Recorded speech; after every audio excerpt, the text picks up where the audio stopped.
BNP তার জন্য কতখানি প্রস্তুতি নিচ্ছে? বিএনপি আসলে হবে কি যে অন্ততকে কোনো ন্যাশনালিস্ট মা বিক্রি করে না, তারেক রহমান দেশ বিক্রি করবে না। মিত্রতায় ফাটল ধরলো কেন? পলিটিক্সে চিরশত্রুও কেউ নাই, চিরমিত্রও কেউ নেই। কবে আসবেন এই প্রশ্নটা তো নিশ্চয়ই সার্বজনীন। নভেম্বর খুব সম্ভব। নির্বাচন বানচালে একটি ষড়যন্ত্র হচ্ছে। অনেকে নাম বলে না, আমি বাই নেম বলতেছি যে এটা ইন্ডিয়া করাচ্ছে। রাজনীতির এই অস্থির সময় সংকটের কারণ এবং সম্ভাব্য উত্তরণের উপায় খুঁজতে স্টার পলিটিক্সে আজকের অতিথি হয়ে এসেছেন বিএনপি চেয়ারপারসনের উপদেষ্টা ও যুক্তরাজ্য বিএনপির সভাপতি এম এ মালিক। আপনাকে স্বাগত স্টার পলিটিক্সে। থ্যাংক ইউ, আমাকে আমন্ত্রণ জানানোর জন্য ধন্যবাদ। এবং আপনাদের স্টুডিওতে যারা আছে বা কলাকৌশলী যারা বক্তব্য শুনছেন কিংবা দেখছেন সবাইকে আসসালামু আলাইকুম। লন্ডন থেকে মাত্র এসেছেন এবং ভারপ্রাপ্ত চেয়ারম্যানের সঙ্গে নিশ্চয়ই আপনার সাক্ষাৎ হয়েছে আসার আগে। তো আমরা আপনার কাছ থেকে জানতে চাই, কেউ বলছেন কয়েক সপ্তাহ, কেউ বলছেন অক্টোবর, কেউ বলেছিলেন সেপ্টেম্বর, সেই জায়গাতে তিনি কবে আসবেন এই প্রশ্নটা তো নিশ্চয়ই সার্বজনীন বলে আপনারা মনে করেন?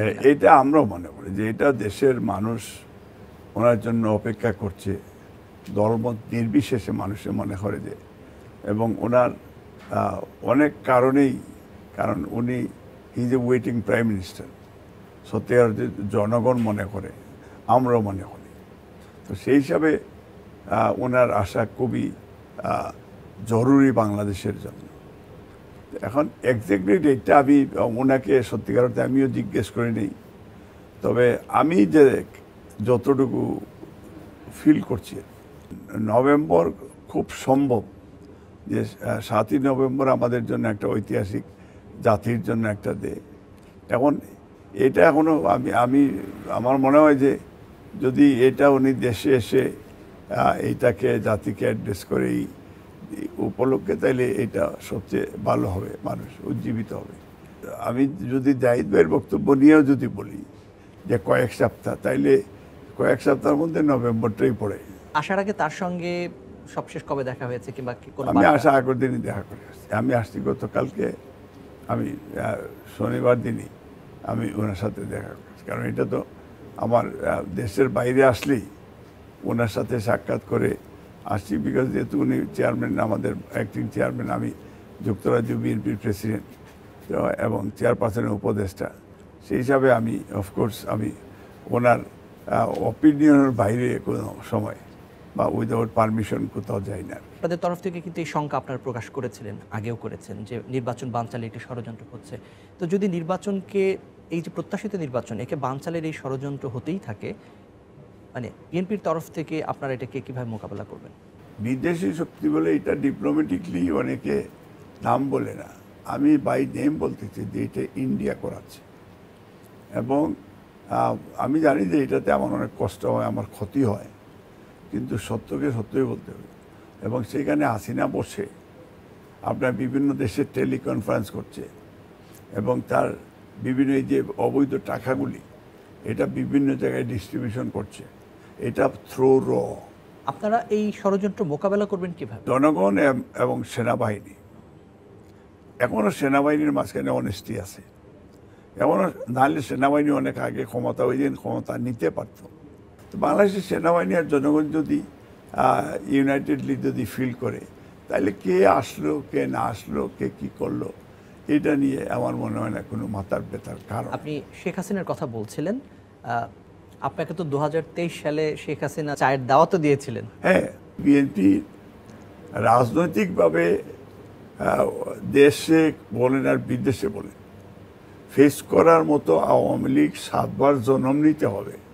বিকজ আওয়ামী লীগদের তারা যখন গত 15 বছরে আমরা প্রবাসে, ইউকে বলেন, আমেরিকা বলেন, ওয়ার্ল্ডের যে কোনো দেশে আমরা কিন্তু চ্যালেঞ্জ করেছি এবং চ্যালেঞ্জ গ্রহণ করেছি, কোনোদিন আমাদের সাথে তারা ফেস করতে পারে নাই। অধ্যাপক ইউনূস তিনি একটি আন্তর্জাতিক গণমাধ্যমে তিনি একটি সাক্ষাৎকার দিয়েছেন, সেখানে তিনি বলেছেন যে আওয়ামী লীগের কে তারা নিষিদ্ধও করেননি, কিংবা আওয়ামী লীগ কোনো অবৈধ দলও নয়, তার কার্যক্রম স্থগিত করা আছে, তবে যে কোনো সময় তার কার্যক্রম আবার সচল হতে পারে।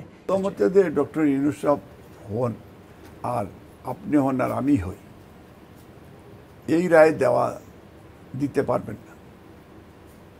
আওয়ামী লীগের বিচার না হওয়া পর্যন্ত আওয়ামী লীগ মাফিয়া সংগঠন, আওয়ামী লীগ টেররিস্ট সংগঠন, আওয়ামী লীগের মহাপ্রভু হচ্ছে ইন্ডিয়া, দিল্লিওয়ালারা, দিল্লির দাস। তারা ডক্টর ইউনূস প্রথম ক্ষমতা আসে কিন্তু দিল্লির এগেনস্টে স্টেটমেন্ট দিয়েছে। ডক্টর ইউনূস সাহেব যদি বলে তখন উনিই ব্যান্ড করেছেন, কার্যক্রম স্থগিত করেছেন, যে কোনো সময় হয়ে যেতে পারে। যে কোনো সময় যদি পার্লামেন্ট, নতুন পার্লামেন্ট যেটা হবে, যারাই সরকার গঠন করবে তারাই পার্লামেন্টে এই ইস্যুটা ডিল করা উচিত বলে মনে করি। কারণ এইখানে যেহেতু একবার ব্যান্ড হয়ে গেছে, এখন এরা যদি আসে তাইলে রাষ্ট্রের অমঙ্গল হবে, নির্বাচন ব্যাঘাত ঘটবে, মারামারি, কাটাকাটি, হানাহানি, খুন খরাপি, এইসব বিষয় হবে। আওয়ামী লীগ কিন্তু খুন খরাপিতে পারদর্শী। বাংলাদেশের যে বড় বড় অর্জন, বিশেষ করে সংস্কারের ক্ষেত্রে, সেটি বিএনপির হাত ধরেই এসছে। আমরা বাকশাল থেকে বহুদলীয় যে গণতন্ত্র, সেটি বিএনপির প্রতিষ্ঠাতা তিনিই করেছিলেন। ভ্যাট সিস্টেম বিএনপিরই করা ছিল, যেই আইন প্রবর্তনের মধ্য দিয়ে দেশের আয় বহুগুণ বেড়ে গিয়েছিল এক ধাক্কায়। তো এখনও বাংলাদেশে একটি ক্রান্তিকাল অতিক্রম করছে। এখন আমরা চতুর্থ শিল্প বিপ্লব বলি, কিংবা কৃত্রিম বুদ্ধিবৃত্তির যে এক ধরনের প্রতিযোগিতা চলছে, কিংবা পরিবেশ বাঁচানোর যে দাবি, তার মানে যেই ক্ষমতায় আসুক তাদেরকে এই দায়িত্বগুলো নিতে হবে। বিএনপি তার জন্য কতখানি প্রস্তুতি নিচ্ছে কিংবা কতখানি প্রস্তুত? বিএনপি তো আপনার রাষ্ট্র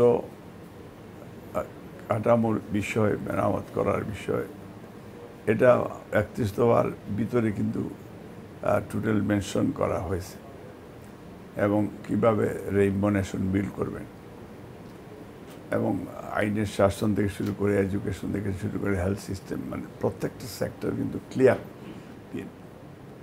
এতে আমাদের বিশ্বাস যে বিএনপির যে এক্সপিরিয়েন্স, একবারে জিয়াউর রহমান, তারপরে ম্যাডাম খালেদা জিয়া যেটা বললেন, তারেক রহমান গত জেলেও গেছেন, তারা অবৈধভাবে করেছে, তারপরে দেশের বাইরে থেকে অনেক লার্ন করেছে।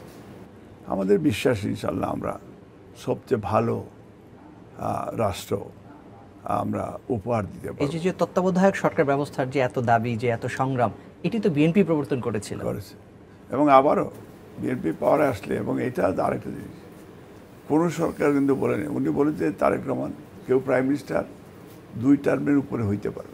আমাদের ভারপ্রাপ্ত চেয়ারম্যান প্রবাসীদের ভোটাধিকারের জন্য উনি লড়াই করেছেন, যেটা সত্যি ঘটনা। এবছরই তো প্রথমবারের মতো তাদের প্রবাসীদের ভোটায় প্রায় 2.5 কোটি প্রবাসী ভোটাররা থাকে, এবং সেই 2.5 কোটি প্রবাসী ভোটাররা ম্যাটার করে। বিএনপির সাফল্যের পাল্লা নিশ্চয়ই অনেক বড়, কিন্তু সমালোচনাও কি নেই? নিশ্চয়ই আছে, অবশ্যই আছে। আমরা বিএনপির সময় মাগুরা নির্বাচন দেখেছি, কিংবা বিচারপতিদের বয়স বৃদ্ধির ব্যাপারটি দেখেছি, কিংবা জামাত ইসলামের নেতাদেরকে মন্ত্রী বানাতেও আমরা দেখেছি, 4 দলীয় জোটের যে 2001-এর যে সরকার গঠন করে। তো এই জায়গাগুলো কিভাবে বিএনপি খণ্ডাবেন? দুর্নীতিতে বাংলাদেশ চ্যাম্পিয়ন, বটমলেস বাস্কেট, এটা ম্যাক্সিমাম আওয়ামী লীগের সময় হয়েছে। হ্যাঁ, আমরা বলছি না যে আমাদের, কারণ আমাদের সময় যে বেগম খালেদা জিয়ার রিজার্ভ ফান্ড, রিজার্ভে কত রেখে গেছিল বিএনপি, সাইফুর রহমান অর্থমন্ত্রী হিসাবে, এটা তো আপনিও আগেও শুরুতেই বলেছেন। এই কৃতিত্বগুলি আমাদের রয়েছে। আমরা উন্নয়নের রাজনীতি আমরা করেছি। এখন আমরা চাই যে বিএনপি যা অতীতে করেছে, আগামীতে বিএনপি সরকার যখন গঠন করবে ইনশাল্লাহ, তখন বিএনপি আপনি দেখবেন যে, আমি বলবো না যে ওভারনাইট মালয়েশিয়া, সিঙ্গাপুর হয়ে যাবে, কিন্তু আমরা কোনো অংশে পিছনে থাকবো না, এবং আমরা এটা হার্ড ওয়ার্ক করবো সবাই মিলে। নির্বাচন ফেব্রুয়ারিতে ধরেই রোডম্যাপ ঘোষণা করা হয়েছে, এবং সে অনুযায়ী আপনারাও নিশ্চয়ই প্রস্তুতি নিচ্ছেন। তো সেই ক্ষেত্রে পিআর একটি বড় প্রশ্ন ছুড়ে দিচ্ছে। জামাত ইসলামী বলছে দেশে প্রায় 70% মানুষ পিআর পদ্ধতি চায়, অপরদিকে বিএনপি বলছে দেশের মানুষ পিআরের পক্ষে নয়। এখন আমি যদি ফিল করি যে আমি ইলেকশনে জিততে পারবো না, আমি দলের নেতা, আমি চেয়ারপারসনের উপদেষ্টা, এবং এটা জনগণও কনফার্ম করবে যে আমাকে ভোট দিবে না, এইখানে আমার ওই পিআর সিস্টেমের ফ্রাস্ট্রেশনে কাজ করবে। জামাতে ইসলামের যে বড় বড় নেতাদেরকে অন্যায়ভাবে ফাঁসি দিয়েছে, কিন্তু জামাতে ইসলামের কোনো রিয়াকশন আমি দেখি না, তাদের ফিলিংস দেখি না। সাইদি সাহেবকে অন্যায়ভাবে ফাঁসি দিয়েছে, হত্যা করেছে, স্লব পয়জন দিয়েছে। তারা তো দেখি আওয়ামী লীগের নেতাকর্মীকে তারা গ্রাম থেকে শুরু করে শহর পর্যন্ত তাদের দলে নিয়ে যাচ্ছে। ওয়াই? What a hypocrisy! তো দেখতে পাচ্ছি ঢাকা সহ সারা দেশে আওয়ামী লীগের নেতাকর্মীরা কিন্তু মিছিল করছে, ঝটিকা মিছিল করছে। প্রথম দিকে তারা মাস্ক পরে করতো, হেলমেট পরে, এখন প্রকাশ্যেই করছে। আপনি কি মনে করেন যে কেউ তাদেরকে ওয়েলকাম করছে? আপনি সেই ধরনের শঙ্কা? তাদের তো ওয়েলকাম নাম্বার ওয়ান হচ্ছে ইন্ডিয়ান এমবেসিগুলি ঢাকায়, তারা তাদেরকে নার্সিং করছে। সেকেন্ড হচ্ছে ইভেন জামাতে ইসলামের সাথে তাদের ভালো বন্ধুত্ব। তারা নির্বাচনের তারা মনে করে যে জামাতে ইসলামের ভোট দিবে, বিকজ জামাতে ইসলাম এই যে তাদের যাদেরকে ফাঁসি দিয়েছে, এখন জামাতে ইসলাম তাদের কোনো প্রতিশোধ নিচ্ছে না, নিবে না। তো এইসব বিষয়ে একটা আন্ডারস্ট্যান্ডিং হয়তো হয়েছে। জামাত ইসলাম তো আপনাদের দীর্ঘদিনের মিত্র ছিল, তারা মন্ত্রিসভায় ছিল। এই মিত্রতায় ফাটল ধরলো কেন? জামাতে ইসলামের সাথে আমাদের অতীতে যে বন্ধুত্ব আছে, এখনো আছে, ভবিষ্যতেও থাকবে। পলিটিক্সে চিরশত্রুও কেউ নাই, চিরমিত্রও কেউ নেই। আজকে যারাই আমরা একটু ডিফারেন্স মনে করছি, এখন যদি এইখানে আপনি আমাকে সুবিধা দেন, তাতে আমি আপনার সুবিধা যদি নিব না, এই ধরনের তো কোনো কথা। মানে যারা কর্মসূচি দিচ্ছে, রাজপথে আছে, তারা কি এখন আসলে এক ধরনের বার্গেনিং, যদি বলি রাজনৈতিক বার্গেনিং, সেটি জন্যই মাঠে আছে কিনা? আমার দৃষ্টিতে আসন তো এটা দিতে হবে, নিতে হবে। এটা বিএনপি 300 সিটেরও দরকার নেই। বিএনপি যদি মনে করেন যে সরকার গঠন করবে ইনশাল্লাহ, এখন জনগণের মেন্ডেট দিয়ে যদি জামাত ইসলাম মনে হয় তারা সরকার গঠন করবে, তো ভোটে আসে। আপনারা প্রার্থী মনোনয়ন চূড়ান্ত করেননি বা ঘোষণাও দেননি, তবে আমরা বিভিন্ন গণমাধ্যমের খবর যে আপনাদের অনেককে গ্রিন সিগন্যাল দেওয়া হয়েছে। শব্দটা হচ্ছে সবুজ সংকেত আপনারা পেয়েছেন, এবং আপনি নিজেও সিলেট 3 আসন থেকে নির্বাচন করতে চাচ্ছেন। তো আপনি কি কোনো গ্রিন সিগন্যাল পেয়েছেন কিনা? গ্রিন সিগন্যাল এটা আনটিল ফাইনাল না হইলে সবাই রেড সিগন্যালের মাঝখানেই আছে। এখন কর্মীদেরকে একটু উৎসাহ দেওয়ার জন্য আমরা গ্রিন সিগন্যালের কথা বলি। Green signal only Begum Khaleda জিয়াকে দল দিয়ে রেখেছে, জনগণ দিয়েছে, এরপরে তারেক রহমান, আর তারপরে আমাদের স্ট্যান্ডিং কমিটি যারা আছে, বাকি আমরা যারা আছি সবাই কিন্তু রেড সিগন্যালে আছে। মনোনয়নের বেলায় কিংবা নির্বাচনের সময় অনেকে আসেন, মনোনয়ন নেন, আবার চলে যান, বিশেষ করে যারা বাইরের নাগরিক, বিভিন্ন দেশের নাগরিক, যেটি আমরা এর আগের সরকারে দেখেছি। অনেকে মন্ত্রিসভায় ছিলেন কিংবা সংসদে ছিলেন যাদের বাংলাদেশের নাগরিকত্বই নাই। প্রবাসীদের কোনো কোটা হয় নাই। আমি বাংলাদেশের কোটায় আমি নমিনেশন দেব। আমি এখানকার পাসপোর্ট আছে, আমার এখানকার ভোটাধিকার আমি আছি, এখানে আমার সম্পদ আছে, এখানে আমি ট্যাক্স দিই, তাহলে আমার রাইট আছে। এই রাইটেই আমরা চাই। হ্যাঁ, যাদের সত্যিকার অর্থে এই দেশের পাসপোর্টও নেয় নেই, এটা আওয়ামী লীগের সময় সবগুলি কিন্তু বিদেশি হিসাবে তারা এসে এই চান্স নিয়েছে। বিএনপি আমার মনে হয় এবার প্রবাসীদের যে ভোটাধিকার, যে 2.5 কোটি ভোটার, সেই জন্য হয়তো ফিউচারে প্রবাসীদের এই যে দ্বিকক্ষ বিশিষ্ট পার্লামেন্ট যেটা রয়েছে, এটাতে হয়তো প্রবাস থেকে, যেমন আপনার প্রবাসীদের সন্তানেরা ইউকে, ইউরোপ, আমেরিকা বা মিডল ইস্টে যারা আছে, কেউ আপনার মতো সাংবাদিক, কেউ ডক্টর, কেউ ইঞ্জিনিয়ার, কেউ ব্যারিস্টার, কেউ অ্যাম্বাসেডার, ওয়ার্ল্ডের বিভিন্ন দেশে তারা রিপ্রেজেন্ট করছে, গ্রেট ব্রিটেন বা অন্যান্য দেশকে। এদের এক্সপার্টিস যারা, বিকজ তার বাপ দাদার এই দেশের বংশোদ্ভূত যারা আছে, এদেরকে যদি এই দেশে এনে দেশের কাজে লাগায়, তাইলে দেশের অনেক ডেভেলপমেন্ট, অনেক পলিসিগত দিক থেকে অনেকটা দেশ উপকৃত হবে। জিয়া পরিবারের আর কোনো সদস্য, বিশেষ করে ডাক্তার জুবাইদা রহমান, তার নির্বাচনের ব্যাপারে এক ধরনের আমরা গুঞ্জন শুনেছিলাম যে তিনি নির্বাচন করতে পারেন, কিংবা জিয়া পরিবারের আরও কেউ কোনো সদস্য নির্বাচন করতে পারেন। আপনার কাছে কোনো বার্তা আছে কিনা, বা এরকমের কোনো কিছু হতে পারে কিনা এবার নির্বাচনে? প্রথমত যে ডক্টর জুবাইদা রহমান, উনি আসলে তো আমি বলবো যে ওনাকে আমার নিজের সিলেট, দক্ষিণ জুমা, ফেঞ্চুগঞ্জ, পালাগঞ্জে তাকে আমি ওয়েলকাম করব। কিন্তু মুশকিল হলো যে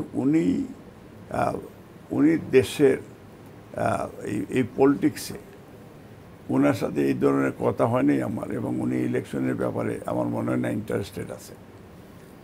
আমি যেটা মনে করি যে, বা ওনার মেয়র ডক্টর ব্যারিস্টার জায়মান রহমান, হয়তো ফিউচারে জামা বাংলাদেশে যদি আসে কোনো দিন, তার বাবার পরে যদি দেশের জনগণ, হয়তো তাকে আমরা ভবিষ্যতে রিকোয়েস্ট করতে পারি। বাট তারেক রহমানের পরে বিএনপির হালকে ধরবেন, স্বাভাবিকভাবে উত্তর আসে জাইমা রহমান। এটা বলা খুবই মুশকিল হবে, কারণ ব্যারিস্টার জাইমা সে খুব মানে ডেমোক্রেটিক, এবং সে কিছুদিন আগে আমেরিকা থেকেও আমাদের দলকে রিপ্রেজেন্ট করে আসছে। কিন্তু আমার মনে হয় না এই ধরনের, এটা যদি এই দুইজনের কথা ওরা যদি আসে আমরা ওয়েলকাম করব, বাট আমার মনে হয় যে তাদের এই ধরনের কোনো ধরনের এই উৎসাহ ইমিডিয়েটলি আছে, এটাই মনে হয়। 1 বছর পরে আপনি বিএনপিকে কোথায় দেখতে চান? আমার নেত্রী, মাদার অফ ডেমোক্রেসি দেশনেত্রী বেগম খালেদা জিয়া, ইভেন আমি আমার ওয়াইফ আমরা দেখা করতে গিয়েছিলাম, উনি বলেছেন যে আমি যেন আর লন্ডনে না যাই, আমি দেশের মানুষের সেবা করি দেশে থেকে। এটা আমার কাছে একটা বিরাট বড় উৎসাহ, আনন্দ, একটা রিকগনিশন যে আমাকে উনি এই অনারটা দিচ্ছেন। এটা পার্সোনালি আমি গ্রেটফুল। ইভেন 2018 সালেও আমাদের নেতা তারেক রহমান বলছিলেন যে আপনি দেশে যাইতে পারবেন না, যদি যেতে পারতেন তাহলে বলতাম দেশে ইলেকশনে ট্রাই করেন। এইবার আমি ট্রাই করবো ইনশাল্লাহ, যদি দল আমাকে ম্যান্ডেট দেয়, এবং আমি উইনও করবো ইনশাল্লাহ। আমার এই বিশ্বাস, আমি এলাকার মানুষের যে ফিলিংস, ওয়েলকামিংটা, তো আমি সত্যিকারতে আমি দানের শীষের পক্ষে। বাংলাদেশের সব জায়গায় জায়গায় আমি চাইবো, আমি যদি ক্ষুধানাস্তা কিছু নাও পাই জীবনে, অন্তত বিএনপি ফিরে আসুক। বিএনপি আসলে হবে কি যে অন্ততকে কোনো ন্যাশনালিস্ট মা বিক্রি করে না, তারেক রহমান দেশ বিক্রি করবে না, হোয়াট এভার কনসিকুয়েন্স। বিএনপির ভারপ্রাপ্ত চেয়ারম্যান কোন আসন থেকে নির্বাচন করতে পারেন, এরকম কোনো আছে কিনা? উনি তো বগুড়া থেকে, তার বাবার এলাকা, এইখান থেকে তো উনি করবেন। আমি মনে করি যে এইখান থেকে ওনার করা খুবই দরকার। এবং সম্প্রতি শোনা গেল যে বিএনপি চেয়ারপারসন তিনিও নির্বাচন করতে পারেন। আপনারা এই সম্বন্ধে জানেন? ম্যাডামের পক্ষে আমি তো চাইবো ম্যাডাম আরেকটা ইলেকশন করুক, কারণ উনি আপনার দেখা যাবে যে আমি দেখেছি যে ইউরোপিয়ান পলিটিশিয়ান বা ব্রিটিশ পলিটিশিয়ান, এরা 100 বছর বয়সেও আমি দেখছি তারা হাউস অফ লর্ডে রাত্রে 3টায় বক্তৃতা দেয়। আমি বেগম খালেদা জিয়াকে আমি মনে করি যে she is our truly mother of democracy, আমার মা আমাদের। উনি অ্যাটলিস্ট আবার একটা পার্লামেন্টের একটা সদস্য হিসাবে আসলে পার্লামেন্ট প্রাণবন্ত হয়ে যাবে, সারা পার্লামেন্ট দাঁড়িয়ে যাবে, সেই ওনারটা আমি দেখতে চাইছি। তারেক রহমান অনেক ম্যাচিউরড হয়েছেন, ওনার বক্তব্য অনেক প্রশংসনীয়। উনি দেখবেন যে উনি ঠিক ম্যাডামের মতো, জিয়াউর রহমানের মতো কাউকে গালি দিয়ে কথা বলছেন না, এবং খুব সিস্টেমেটিক ওয়েতে খুব সুন্দর পোলাইটলি জেন্টলি বক্তব্য দিচ্ছেন, এবং এটা অ্যাপ্রিসিয়েশন হচ্ছে। বিএনপি পরে আসলে দেখবেন যে রাষ্ট্র সত্যিকার একটা রিল্যাক্সিং সিচুয়েশনে যাবে। আপনাকে অসংখ্য ধন্যবাদ আমাদেরকে সময় দেওয়ার জন্য। আপনাকেও অসংখ্য ধন্যবাদ আমাকে আপনি চুজ করার জন্য, এবং আপনার কলা কৌশলী, আপনার কর্মকর্তা সবাইকে ধন্যবাদ। দর্শক, আজকের মতো বিদায় নিচ্ছি। স্টার পলিটিক্সের সঙ্গেই থাকুন।